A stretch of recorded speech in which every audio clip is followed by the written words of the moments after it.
From the Cronkite studios in downtown Phoenix, this is Cronkite News. Welcome to this special edition of Cronkite News. I'm Alex Capriello. Cronkite News has spent the last several months digging into two major challenges facing sports today: concussions and managing pain. And those are the focus of our show tonight. We begin with the delicate balancing act of pain and performance in sports, working to make sure injured athletes are getting the best care for their long-term health, while also working to return them to the field of play as quickly as possible. Layered on top of this are the addictive drugs known as opioids, powerful medications that can help minimize pain, but left unchecked, run the risk of becoming addictive. Pain is inevitable, but suffering is optional. Nobody knows this quote better than an athlete. Most athletes will tell you they don't go a whole season healthy. No one's really ever 100% healthy. But what do they mean, suffering is optional? Aaron Nelson, Vice President of Athletic Care for the Phoenix Suns, is in his 15th season as the team's head athletic trainer. He says pain is synonymous with the life of an athlete. The problem is in sports, particularly professional sports, once the season starts, there's no rest. I mean, it's go. We play 82 games over the course from starting in October to April, and then June if you're lucky. And same thing in the NFL and baseball and hockey.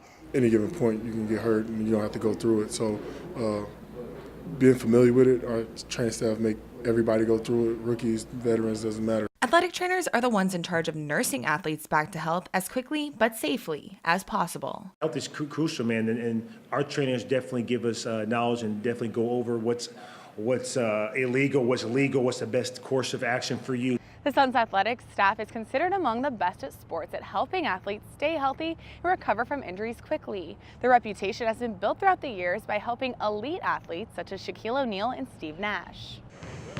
To help manage pain, the training staff uses a variety of therapies, including joint mobilization, ice, and cryotherapy. Nelson said he and the team's medical staff try to avoid just giving the players pills.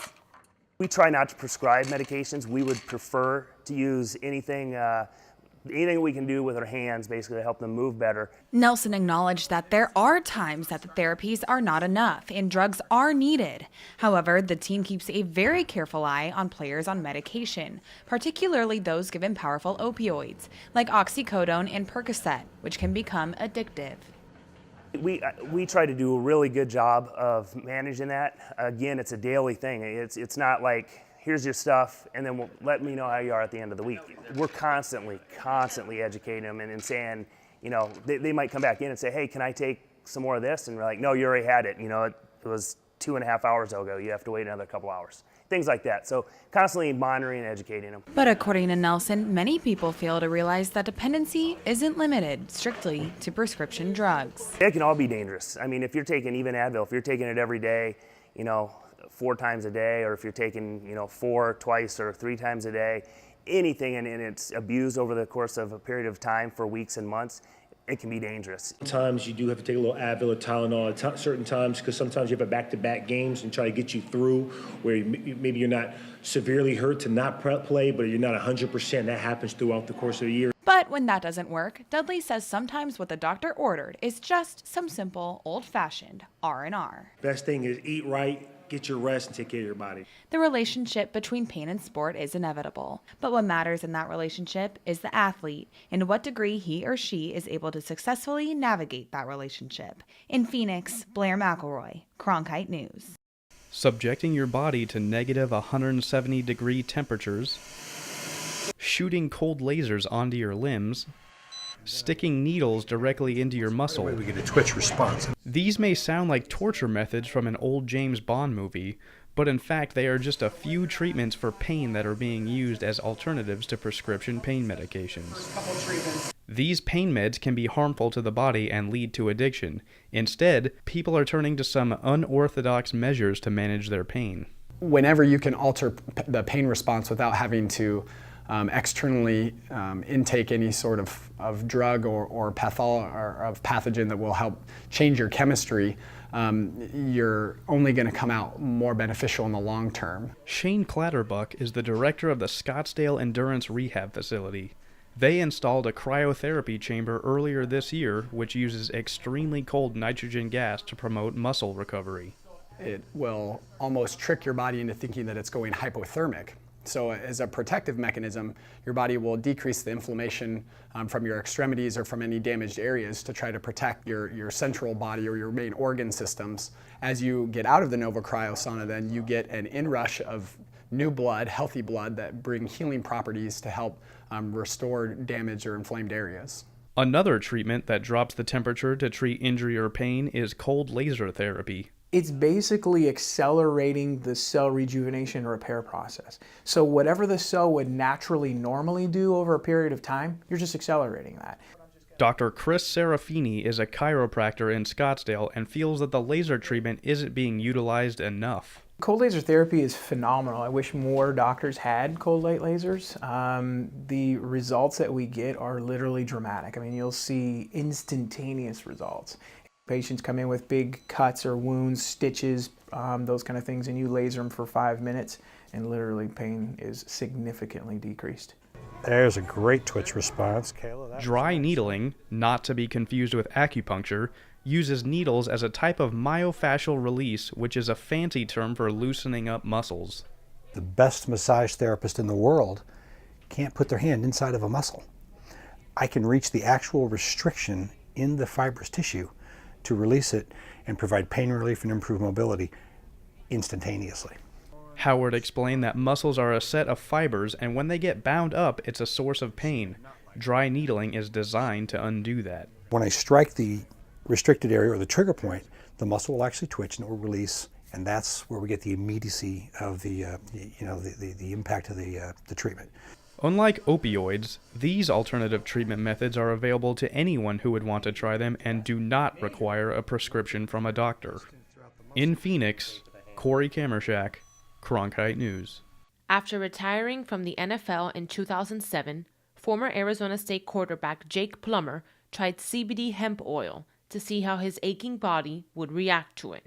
When I did the cannabidiol, it definitely changed the way I felt. So then I became a true believer and felt like there were a lot of people in my shoes similar to me, mostly guys I really cared about, former teammates, that I wanted to try to expose them to this as a option for pain management. CBD is found in the hemp plant, and those who use it say it reduces pain without the high effects associated with marijuana. The NFL currently has marijuana on its list of banned substances, and because hemp is a type of cannabis, CBD hemp oil is included in that ban. However, Plummer hopes to convince the NFL to allow the use of CBD oil as soon as possible, rather than waiting until the current collective bargaining agreement expires in 2021 to consider it. These guys see things at a deeper level. They may already be feeling some signs of CTE or dementia or the things that these players go through. And if we get more players to jump onto this, ultimately the NFL can't say no if the players demand it. And we don't want to wait though till 2021. That's a lot of guys that can, maybe some of my teammates that might not be here, and I don't want to wait that long. In a statement provided to Cronkite News, the NFL said medical experts have not recommended making a change or revisiting our collectively bargains policy and approach related to marijuana, and our position on its use remains consistent with federal law and workplace policies across the country. Plummer uses a type of CBD hemp oil called Charlotte's Web. He has since become an advocate for the natural pain remedy through a nonprofit known as the Realm of Caring.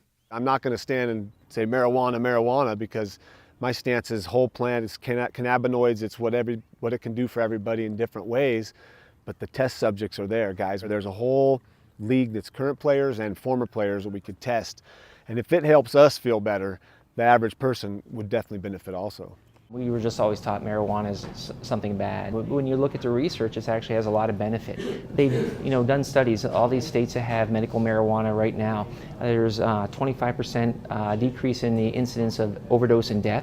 We're not advocating for kids to be ingesting or smoking marijuana, but we are asking for society to take a look at this as an alternative to the opiates that they're using, as an alternative to doing nothing.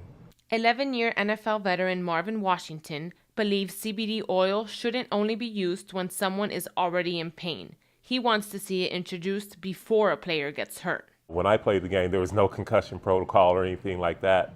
Why not give them CBD before the game, at the point of contact, and especially after, and see if it can accelerate and get the player back on the field and make him a healthy player without sitting out for 3 or 4 weeks. Plummer said he left football at age 32 with his health and happiness, but wonders if marijuana or CBD could have kept him in the league a little longer. I think that part of the reason I retired was to stop having to take anti-inflammatories every day. I was aware of the damage they cause, and I did not want to take any more, and I couldn't play without them. So this would have been an option. I would have been all over it. Yes, I would have loved to have taken it. Both Plummer and Washington hope it's not a matter of whether the NFL will come around to allowing CBD, but a matter of when. In Boulder, Colorado, Giselle Cancio, Cronkite News. In 2016, more than 420,000 student athletes across collegiate athletics stepped onto the competitive stage in pursuit of a championship. And each week, there's a lot more at stake than just wins and losses. Football guy, you're blocking someone and someone rolls into the outside of your knee, or you're a gymnast and you come down wrong and you twist your knee when you come down wrong off a vault, or a soccer player gets hit in the head while they're heading when they're going for a ball. After an injury, it's up to the athletic training departments to help ease the pain. The old days of saying suck it up and get back in the game, those aren't around anymore. But the athletes do it themselves, but our job is to make sure they understand the risks that they have, and sometimes when the risks are greater than the benefit, sometimes we have to intervene and say it isn't worth it. With every injury, trainers must navigate the fine line between the long-term health of their athletes and the big business, kill-or-be-killed culture of college sports. I think any athletic trainer who says that they haven't felt some pressure from some outside source is probably not true. An athletic trainer is a person there who, yes, you're invested in the team, yes, you're around the team and the athletes all the time, yes, it hurts when they lose, and yes, you're happy when they win, but that's not your ultimate goal. One option team physicians turn to get their athletes back on the field quickly are the highly effective painkillers known as opioids. However, these risky drugs come with a price. Overuse leads to dependence, and after prolonged abuse, death. The effects of opiates on the central nervous system can have a negative effect on reaction time and sport-related skills, and the addictive nature of those drugs. It's really not safe for a student athlete to be taking them on a consistent basis. According to the NCAA, nearly 207 million opiate prescriptions were written in 2013, and 23% of college athletes reported receiving a prescription for a pain medication. It used to be do whatever you can to keep the athlete on the field. That was the mentality. Increasingly, schools are turning to new and innovative ways to rehab and stimulate problematic muscles and bones. We're constantly trying to figure out ways to better deliver care to our student athletes and to give them more effective care. And their focus is always to consider the athlete before any other conflicts of interest. We still have to do the same thing. We still have to get the kids healthy, get them better, things like that. So you need to have that person around who cares about the overall well-being and health of the student athlete. While college trainers are taking steps to monitor and limit the use of these painkillers, opioid indulgence remains a societal problem both on and off the field. According to the National Institute on Drug Abuse, an estimated 2.1 million Americans are suffering from substance use disorders related to prescription pain relievers. We have a self-medicating society. If you feel bad, you want to do something about it, so what's the first thing people think to do about it is they take some kind of medication to make them feel better. Somebody who's in pain, and if it makes them feel significantly better, it's very easy for them to continue using that even when maybe their injury's cleared up. Drug education, paired with routine illicit substance testing, are important steps that schools are taking to limit the presence of these lethal temptations on campus. And training departments are continuing to improve the way they take care of their athletes. The number one priority is to keep them on the field. And that starts with preventative care, rehabilitative exercise, corrective exercise. Those are some of our main philosophies as an athletic training program. Cronkite News is committed to the continuing coverage of opioid abuses across Arizona and the nation. The Cronkite School will broadcast Hooked: From Prescription to Addiction, a follow-up to our Hooked Heroin project 2 years ago. This new documentary will air January 10th across all media outlets in Arizona.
Welcome back to this special edition of Cronkite News. We now shift our attention to concussions. Team sports have been synonymous with high school culture in America for years. But an increasingly evident reality facing high school athletes is the possibility of sustaining a traumatic brain injury like a concussion. The rate at which high school athletes are sustaining these injuries is alarming. According to a study published by the Journal of Athletic Training, an estimated 300,000 sport-related traumatic brain injuries occur annually in the United States. I got hit and then I blacked out kind of, and then I don't really remember much after that. I remember driving to the hospital, but then I don't remember anything after that. That night, I don't remember anything. Ready, go! Noah Barta was a freshman offensive lineman at Skyline High School in Mesa when he sustained his first concussion. After trainers removed him from the game, his coach suggested to his parents that they take him to the hospital. He just looked at them like, what is going on with me? Like, he's like, why don't I know? I think that's when it finally hit him. Before he could deny that people had asked him questions, and he's like, you're crazy, nobody asked me that. But at that moment when he just stood there staring at his locker, I think that's when he realized, like, okay, yeah, there's something wrong here because I don't even know my locker combination. Skyline's athletic trainer Mike Coote said this initial denial about the severity of an athlete's head injury is not uncommon, so he takes an extra precaution to ensure these players do not return to the game. We would have to take the athlete's helmet away from them to try to keep them from running back out on the field. So I'll hand the helmet over to our equipment manager. I'll have one of my student trainers take it over somewhere where the kid doesn't have access to it. So that way we can make sure that the athlete isn't trying to return to the field. When an athlete endures a concussion, he or she tends to suffer from multiple symptoms, including memory loss, heightened emotions, dramatic change in personality, dizziness, headaches, blurry vision, loss of balance, nausea, and sensitivity to light.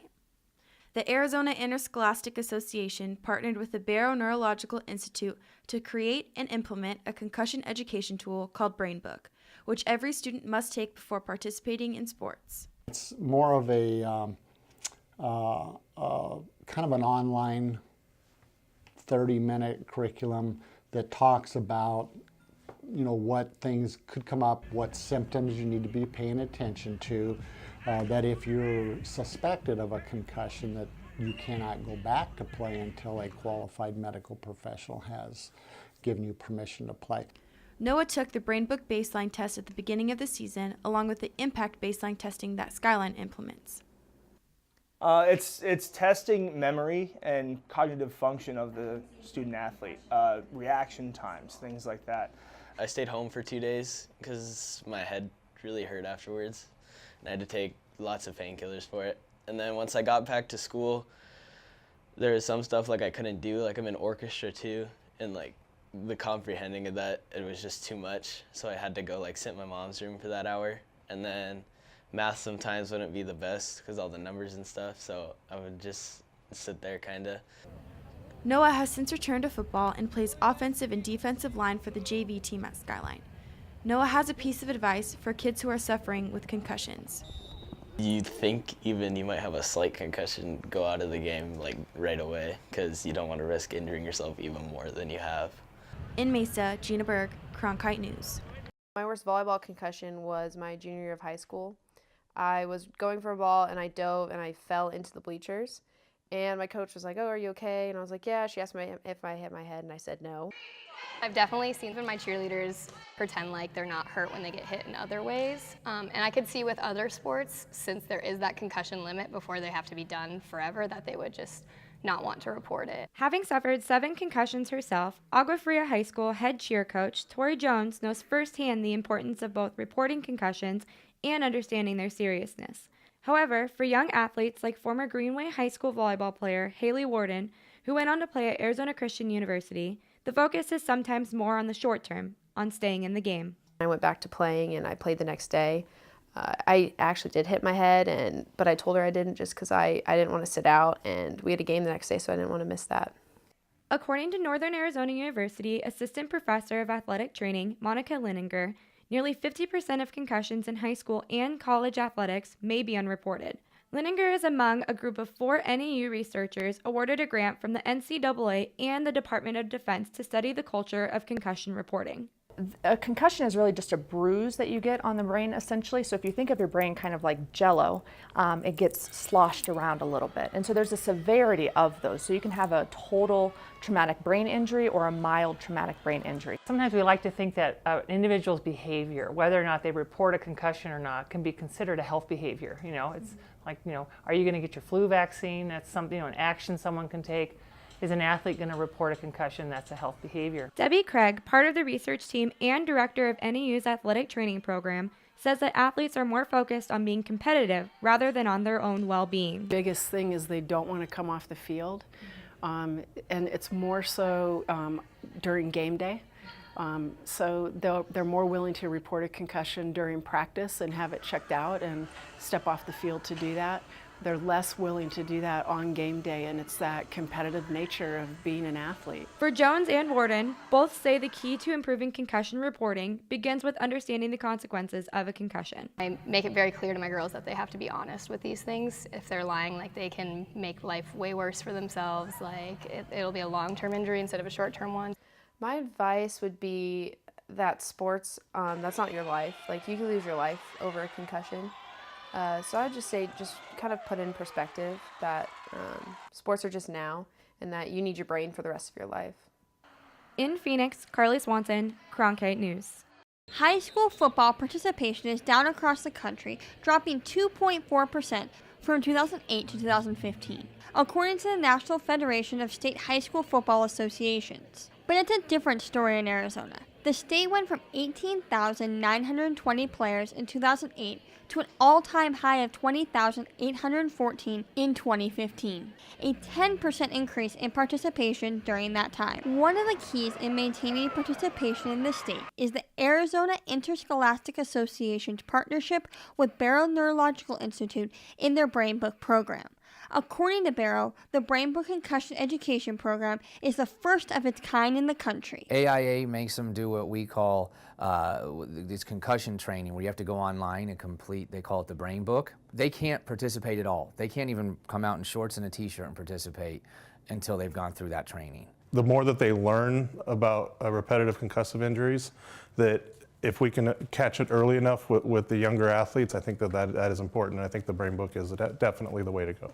Coronado's son Alex just finished his junior season as a running back at Shadow Ridge High School in Surprise. Alex, like all high school athletes governed by the AIA, had to complete the Barrow Brain Book program in order to play.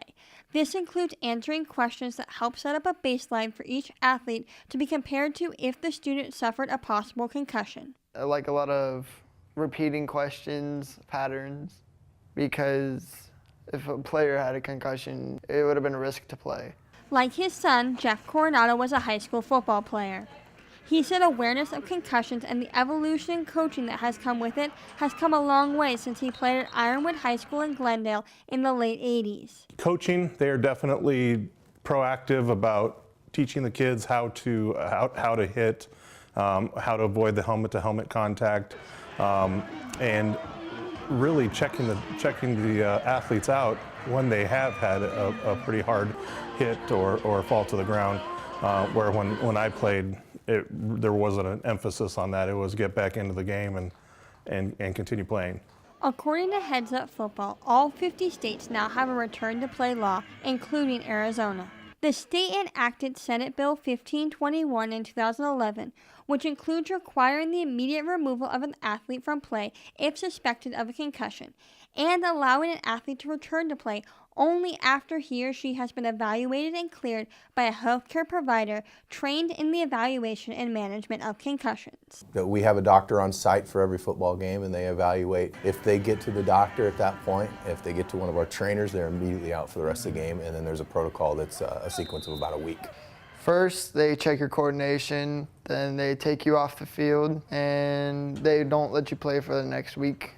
With students continuing to play high school football and new programs being added in recent years, Arizona is an example of how high school football can succeed. There's excitement around the state, and it's more than what's being done on the football field. I think just the excitement around football is tremendous. You know, I think the energy that comes with it, the success of your football program dictates the way your campus goes a lot of times. People want to be a part of success. Castile High School is one of the newest schools in the Phoenix area, opening in 2015.